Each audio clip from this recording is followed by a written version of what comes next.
Yo, yo, yo, yo, we're back with Abby Dabby, Abu Dhabi, Abigail Glover. Abster is in the house. All right, and we are going to finish up the story of Joseph, which you are very excited about. Yes.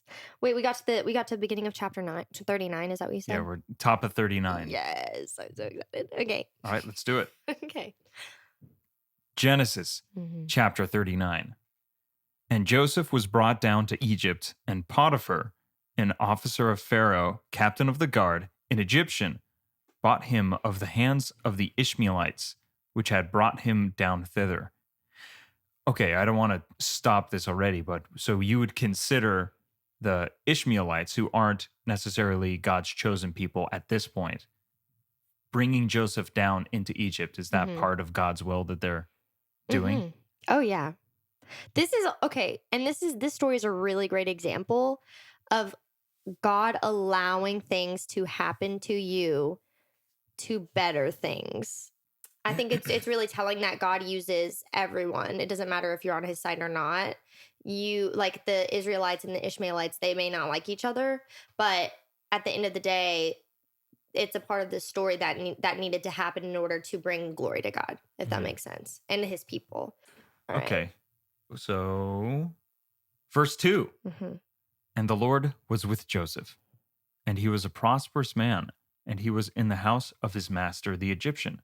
And his master saw that the Lord was with him, and that the Lord made all that he did to prosper in his hand. And Joseph found grace in his sight, and he served him, and he made him overseer over his house, and all that he had put into his hand. That's nice. Geez, this Egyptian is better than Laban. I know, right? No, and I think it's interesting too. I in my very heavy part-time that I took college for, we did a world civilizations class, and like in Egypt, I was like eating it up. Like it was so interesting. But like that culture, like Egyptians, they believe in a ton of gods. They even have a god for unknown gods because they don't want to disrespect any. They like don't want to forget any. So they have an extra god for the ones they don't know. That's nice. Yeah, because there's like a god for everything, right? And they're like, dang, like we might have forgotten a couple. We don't want to like disrespect them. So like let's make a question mark god for them, basically. Back to the story, I think it is super interesting that Joseph's so faithful still in the midst of everything, and it's being noticed by the people around him who don't believe in the same God that he does. So it's like, yeah, Joseph's satisfied in his like unfortunate situation. Well, he's a young kid. He's pure. That is true. He's McCarty. Yeah, he is McCarty. He's not going to whine. I've never heard that kid complain about anything. No, he's great. Like, this is good. This is good. Yeah, I can make this work. Okay. It's okay. It's okay. It's going to work. It's okay. I'm sorry. I'm going to have him on next. Oh, yes. It's only fair. He's great. He's great. Okay. And it came to pass from the time that he had made him overseer in his house and over all that he had, that the Lord blessed the Egyptian's house for Joseph's sake. And the blessing of the Lord was upon all that he had in the house and in the field. And he left all that he had in Joseph's hand, and he knew not aught he had, save for the bread which he did eat. And Joseph was a goodly person and well favored. Like it says, goodly. handsome was it says, now Joseph was handsome in form and appearance. So Joseph was a good looking guy. I like that. He's older now. We were growing up. Time is passing. Oh, yeah. And it came to pass after these things that his master's wife cast her eyes upon Joseph. And she said, lie with me. Yup. Yeah. Yo, it's getting spicy. My guy. It's getting spicy. Very straightforward. Hey, lie with me. Okay, but he refused. Yep. And said unto his master's wife, behold, my master wotteth not what is with me in the house, and he hath committed all that he hath to my hand. There's none greater in this house than I. Neither hath he kept back anything from me but thee, because thou art his wife. Right. How then can I do this great wickedness and sin against God? He's like, my guy is giving me so much. Good guy. And like, I'm the head of the house. Like, I have so much to do now, and it's great for me. And the one rule I have is I'm not supposed to touch you. because you know, I don't really want to. I don't want to mess with my that's my bro. That's You my know what I mean? guy. That's my guy. Can't mess with his You woman. know, bros before hoes. Bros before hoes. It's But in the respect your Bible. bros hoes as well, is what it's saying. Yeah. And Clearly. I'm not calling wives hoes, so let's clarify that. Hey, she But said it, it's a not me. saying. It's a saying, you know. And Yeah. it came to pass, as she spake to Joseph day by day, that he hearkened not unto her, Mhm. to lie by her or to be with her. Oh, so she kept it up. Yeah, she was. Dang, girl. And if you watch the animated movie of this, Mhm. Joseph's Coat of Many Colors, it's a DreamWorks movie. Yeah. They're really subtle about it, but it is like, as a child, I The had hug's this a little too inside long. feeling of like, I don't think I like this. It made me like feel bad for him. Yeah, as a child, I was like, that's a bummer. Well, no, it's the story. I think it should be told that way, but No, I mean, it's a bummer for him. no, for sure, yeah. Anyways, that does But I suck. just think it's cool that they, you know, sometimes they filter stuff out for kids like that, but they definitely made it like a thing. You Yeah, know? sometimes you get in those. Who's going to tell you what to do in that situation if you're not ready? Mm-hmm. And it came to pass about this time that Joseph went into the house to do his business, and there was none of the men of the house there within. And she caught him by his garment. Oh, it's spicing up even more, saying, "Lie with me." And he left his garment in her hand and fled and got him out. Mm-hmm. My guy. So home dog sitting in the house, waiting, getting ready to do work. All of his underbros are like not there. Right. He's the head of the house, right? So all of his underbros are not under him today. They're not, they just didn't show up, no shows. He's like, what in the world? Where is everybody? And she's like chilling, probably like splayed out, like, come here. And he's like, no. And she like, can you imagine? Like she like ran out to him and grabbed his jacket or some kind of, you know, shirt he had on. He had to like let her hold. He just slipped out of his shirt or slipped out of his jacket and just ran out the house. Out of his 1990s Nirvana t-shirt that he loved. It's like, shit. That was my favorite one. Damn, that's crazy. I know. And it came to pass when she saw that he had left his garment in her hand and was fled forth, that she called unto the men of her house and spake unto them, saying, See, he hath brought in an Hebrew unto us to mock us. He came in unto me to lie with me, and I cried with a loud voice. What a bitch. I know. So that's she lies. Tough, man. Yeah. That's a lot of like let's be real. You're that fucked still happens today. Yeah, I was gonna say you're fucked today, but back then you're literally dead. Like, should we talk about this? Do we enter into she is the most powerful woman in this situation. So these people are gonna listen to her. Yeah. She knows what she's doing. She definitely knows what she's doing. And women are smart. It's like, okay, well, how do I cover my tracks? I just make it look, I just get rid of him. Make it look like he tried to rape me. We just have the shirt. Yeah, but that's proof in and of itself that why would she have his whole shirt? She can throw it away. He slipped out of it trying to get away. Oh. But who's going to believe that? You know what I mean? Well, this is a conundrum then. And it came to pass as I lifted up my voice and cried that he left his garment with me and fled out. Boo. Yeah. Boo. Right.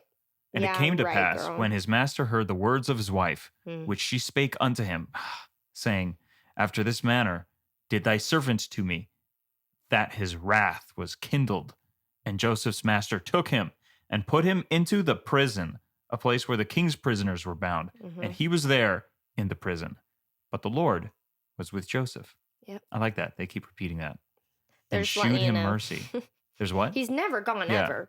But you always need a little reminder sometimes, you know. For real. They're doing my boy bad this time. I know. And gave him favor in the sight of the keeper of the prison. Oh, nice. And the keeper of the prison committed to Joseph's hand all the prisoners that were in the prison. This really is Mason. Interesting. Like, I feel like he could even go to prison and make a friend to like a higher up. You know what I mean? He would. He'd be like, I'll help you out. He's a really great example of like a replacement person to, if you could imagine one person in your life that you could imagine being similar to Joseph, it's Mason. It's like just great. So great. And whatsoever they did there, he was the doer of it. Nice. Run in the town. Well, run in the prison. The keeper of the prison looked not to anything that was under his hand, because the Lord was with him. And that which he did, the Lord made it to prosper. Wow. chapter 40. And it came to pass after these things that the butler of the king of Egypt and his baker had offended their lord, the king of Egypt. The baker and the butler. That sounds like a story already. I know. This is a really cool part of the story. I like it. And Pharaoh was wroth against 2 of his officers, against the chief of the butlers and against the chief of the bakers. That's fair. Yeah. So Pharaoh was Who's in angry. charge of these 2? Yep. The chief of the butlers is in charge of the butlers. And he put them in ward in the house of the captain of the guard into the prison, the place where Joseph was bound. And the captain of the guard charged Joseph with them, and he served them, and they continued a season in the ward. Yeah, A season so all meaning three of like them a are year, just chilling right? all together. It says in my version, it says is they that? continued for some time in custody. For some time. Yeah, Just keeping it vague. It definitely is years. Definitely a though. long time. Definitely in years. Yeah. Damn. Yeah. That's a bummer when you are thrown in prison and you didn't get laid. Like, imagine that. They're just so unfair. And Everyone else thinks you did, though. Yeah. Well, that doesn't matter. Who cares what everybody else thinks? I don't know. A lot of that matters back then. A little bit. It's like reputation's a huge deal. Oh yeah, no, good you know? point. I just meant generally. Yeah. But yeah, you're right. But everyone the probably culture hates is him now huge. because they're like, he freaking right. raped Potiphar's wife. We hate him. Yeah, right. She was like, Yeah. I hated it. Well, she's like, he tried to rape me and I screamed and then I grabbed his shirt and he ran away because I screamed is what she tried to say. Right. So she made it play into her narrative. Like a sexual assault. Yeah. That's so bad. I know. Okay. Where are we? Okay. And they dreamed a dream, both of them. Each man his dream in one night. Ooh. Each man according to the Okay. What's cool about reading this for me, especially since it's my first time, it's like, I never know what is going to happen. Like and it's fun I have for me no knowing the idea story. what's going to happen. No, I love that you have such fresh eyes because I'm like watching your every action. I'm like, oh my gosh. Yeah, I this can is the tell part, you're this is the like- part. I'm like, it's like when you Just show watching me someone behind a the really mic. good movie and you're like, you know what their reaction's gonna be, and it's just so fun to be like, yes, I know, it's crazy. I just wonder how this was written. Like every plot element is new, but it's also the same. It's What do you mean? insane.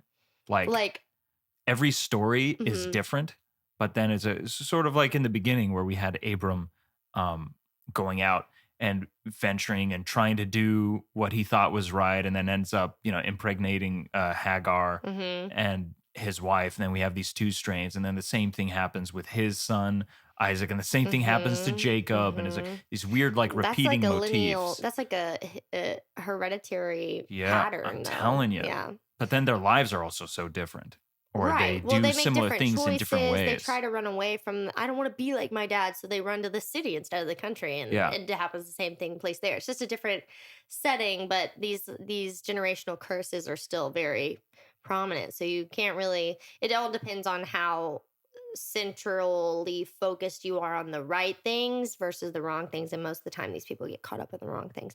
But to be fair, though, Joseph has been doing everything he's supposed to have been doing this whole time. And Joseph came in unto them. Oh, hold on. I didn't finish the last one. And they dreamed a dream, both of them, each man his dream in one night, each man according to the interpretation of his dream, the butler and the baker of the king of Egypt, which were bound in the prison. And Joseph came in unto them in the morning, and looked upon them, and behold, they were sad. And he asked Pharaoh's officers that were with him in the ward of his lord's house, saying, Wherefore look ye so sadly today? And they said unto him, We have dreamed a dream, and there is no interpreter of it. Oh, Joseph loves doing this. Yeah. He'll just do, even when his brothers don't want to hear him. But he's good at it. Yeah, it's his thing, It's huh? his gift. He's I good. like that. Mm-hmm. It kind of makes him kind of a seer then, huh? Mm-hmm. An augur, an interpreter of it's dreams. a gift of interpretation. That's a real thing. I like It's really that. cool. And Joseph said unto them, Do not interpretations belong to God? Tell me them, I pray you. And the chief butler told his dream to Joseph, and said to him, In my dream, behold, a vine was before me, and in the vine were 3 branches, and it was as though it budded, and her blossoms shot forth, and the clusters thereof brought forth ripe grapes. That sounds good so far. Yeah. And Pharaoh's cup was in my hand. And I took the grapes and pressed them into Pharaoh's cup. And I gave the cup into Pharaoh's hand. And Joseph said unto him, This is the interpretation of it. The 3 branches are 3 days. Yet within 3 days shall Pharaoh lift up thine head, and restore thee unto thy place. And thou shalt deliver Pharaoh's cup into his hand, after the former manner when thou wast his butler. But think on me when it shall be well with thee, and shew kindness, I pray thee, unto me, and make mention of me unto Pharaoh, and bring me out of this house. For indeed I was stolen away out of the land of the Hebrews, and here also have I done nothing that they should put me into the dungeon.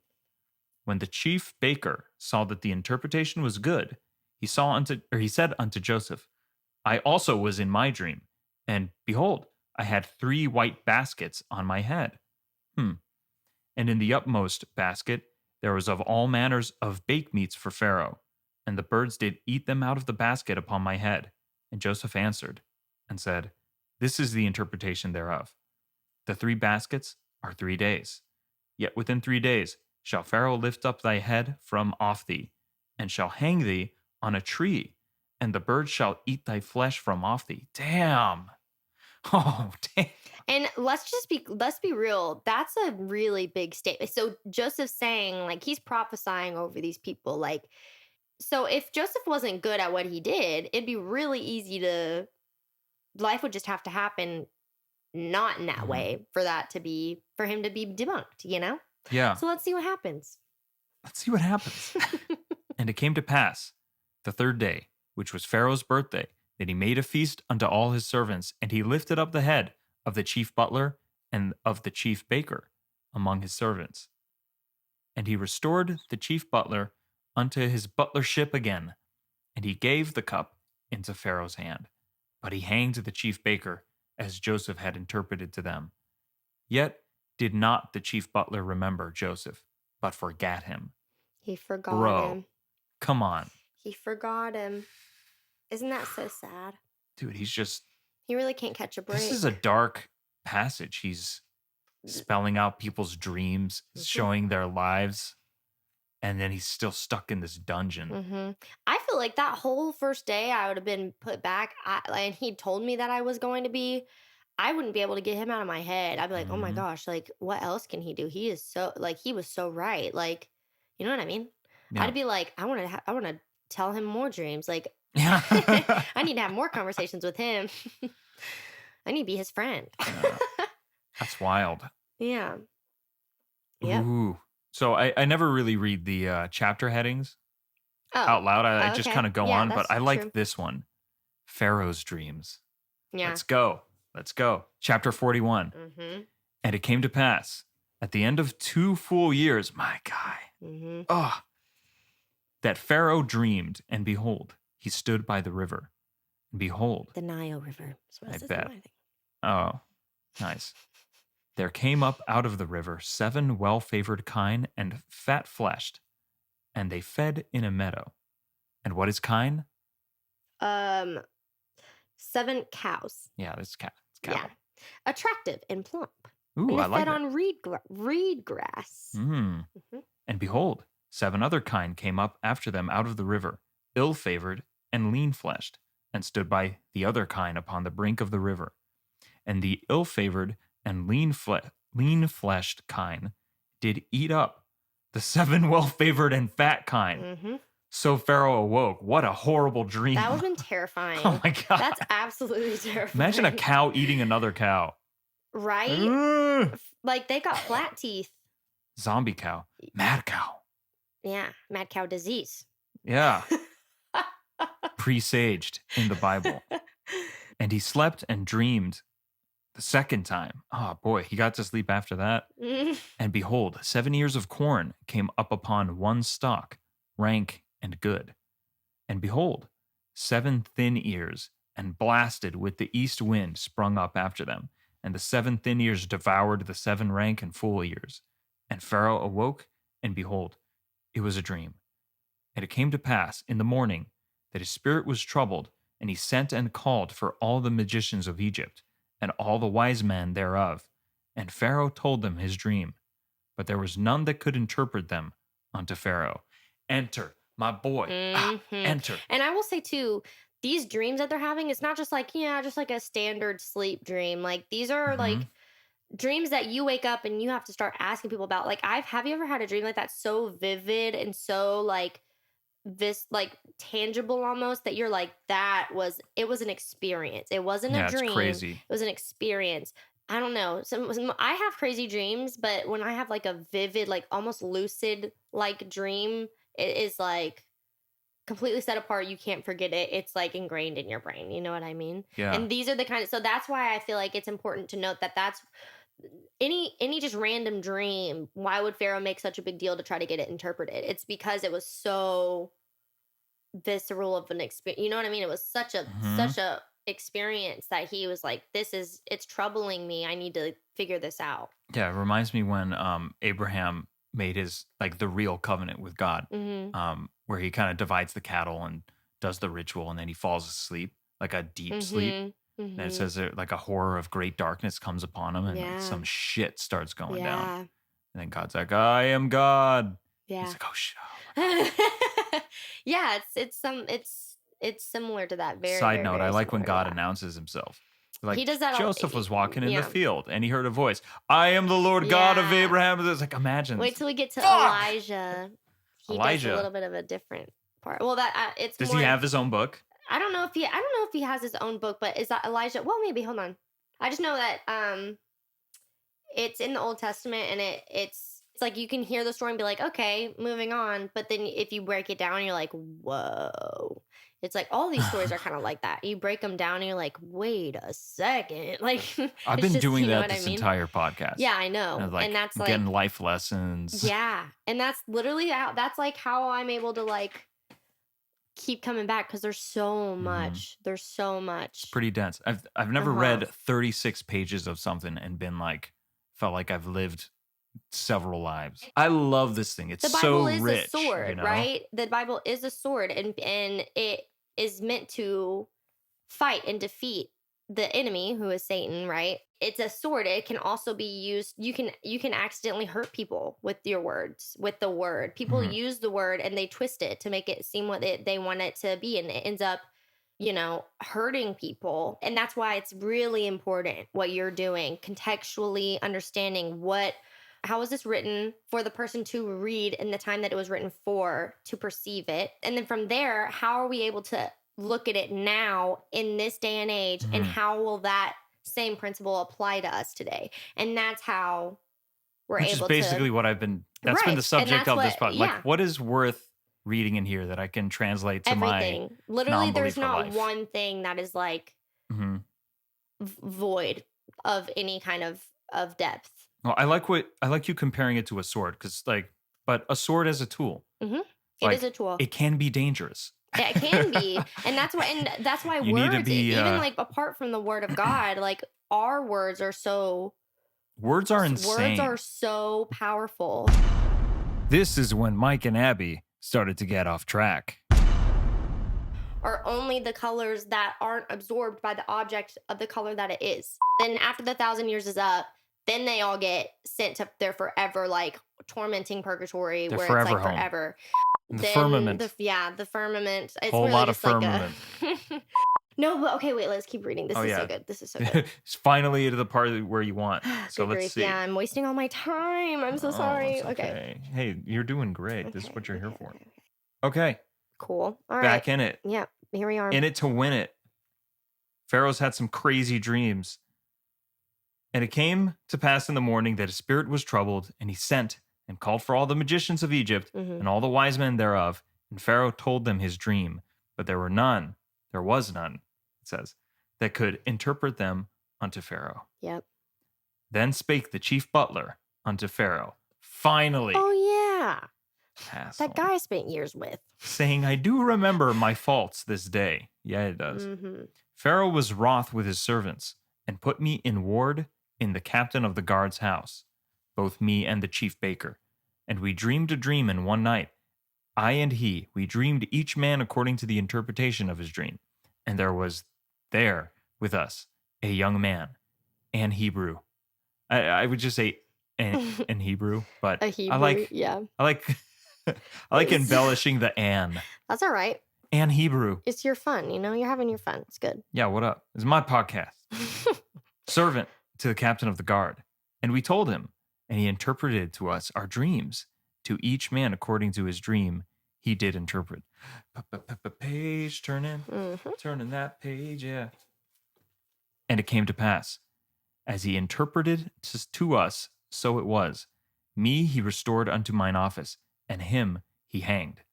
Then Pharaoh sent and called Joseph, and they brought him hastily out of the dungeon, and he shaved himself, and changed his raiment, and came in unto Pharaoh. Man. And Pharaoh said unto Joseph, I have dreamed a dream, and there is none that can interpret it. And I have heard say of thee that thou canst understand a dream to interpret it. And Joseph answered Pharaoh, saying, It is not in me. God shall give Pharaoh an answer of peace. And Pharaoh said unto Joseph, In my dream, behold, I stood upon the bank of the river, and behold, there came up out of the river 7 kine, fat-fleshed and well-favored, and they fed in a meadow. And behold, 7 other kine came up after them, poor and ill-favored, and lean-fleshed, such as I never saw in all the land of Egypt for badness. Ugh, sounds like a nightmare. He's like, they look like freaking humans, and could you imagine humans Very ill-favored. body skeletal Why do you say over human's body? like human Does it bodies? say that in NIV? No, I'm just Oh. no. I'm just imagining in my brain like a cow skin. Like if a human got inside of a cow's hide Gross. and just like walked around while the skin was just hanging on them. Sorry, I don't know why my brain takes me these places. Oh, that's good. I was going some Beksinski. Like I'm sure he's had some weird Oh my shit. gosh, yes. Yeah. Okay, yes, as a freaking pre-medieval person, like seeing these things in your brain like would freaking throw yourself how could you over handle like that it would shit? All right, continuing. That's so funny. Yeah, I could do this all day. Okay, cute. And Pharaoh said, okay, the dream. Mm-hmm. Blah, blah, blah, blah, blah, blah. Yeah, I never saw in all the land of Egypt for badness. And the lean and the ill-favored kine did eat up the first 7 fat kine. And when they had eaten them up, it could not be known that they had eaten them, but they were still ill-favored, as at the beginning. So I awoke. And I saw in my dream, and behold, 7 ears came up in one stalk, full and good. And behold, 7 ears withered, thin, and blasted with the east wind, sprung up after them. And the thin ears devoured the 7 good ears. And I told this unto the magicians, but there was none that could declare it to me. And Joseph said unto Pharaoh, The dream of Pharaoh is one. Ooh. So the 2 dreams are actually one like dream. That. God hath shewed Pharaoh what he is about to do. The 7 good kine are 7 years, and the 7 good ears are 7 years. The dream is one. And the 7 thin and ill-favored kine that came up after them are 7 years. And the 7 empty ears blasted with the east wind shall be 7 years of famine. This is the thing which I have spoken unto Pharaoh. What God is about to do, he sheweth unto Pharaoh. Behold, there come 7 years of great plenty throughout all the land of Egypt, and there shall arise after them 7 years of famine. And all the plenty shall be forgotten in the land of Egypt, and the famine shall consume the land. And the plenty shall not be known in the land by reason of that famine following, for it shall be very grievous. And for that the dream was doubled unto Pharaoh twice. It is because the thing is established by God, and God will shortly bring it to pass. That's nuts. Mm-hmm. Great interpretation. Yep. Now therefore, let Pharaoh look out a man discreet and wise, and set him over the land of Egypt. Let Pharaoh do this, and let him appoint officers over the land, and take up the 5th part of the land of Egypt in the 7 plenteous years. And let them gather all the food of those good years that come, and lay up corn under the hand of Pharaoh, and let them keep food in the cities. And that food shall be for store to the land against the 7 years of famine, which shall be in the land of Egypt, that the land perish not through the famine. That's nice. Yeah. So look Joseph out. gave him a game plan too. So he's like, listen, you're going to have 7 years of plenty, but then you're going to have 7 years of absolute horrible famine. So, in order to combat that, like how do we go forward, right? You just need to take a portion of the plenty and set it aside so that the world of Egypt does not die out during the famine time, which is so smart because that's how running a kingdom works. Yeah, that's You how you got to survive pre-plan. a famine. Yeah. And that food shall be for store to the land Mm-hmm. against the 7 years of famine, Yep. which shall be in the land of Egypt, that the land perish not through the famine. And the thing was good in the eyes of Pharaoh, and in the eyes of all his servants. And Pharaoh said unto his servants, Can we find such a one as this is, a man, in whom the Spirit of God is? And Pharaoh said unto Joseph, Forasmuch as God hath shewed thee all this, there is none so discreet and wise as thou art. Nice. Thou shalt be over my house. Yep. Let's go. He just leveled up. Yep. And according unto thy word shall all my people be ruled. Only in the throne will I be greater than thou. And Pharaoh said unto Joseph, See, I have set thee over all the land of Egypt. And Pharaoh took off his ring from his hand, and put it upon Joseph's hand, and arrayed him in vestures of fine linen. Hey! And Mhm. put a gold chain Those about his coats neck. are about to be right back where they were supposed That's to what be. I'm talking about. Mhm. And he made him to ride in the second chariot which he had.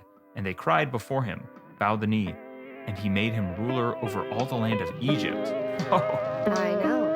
well, that's a switch.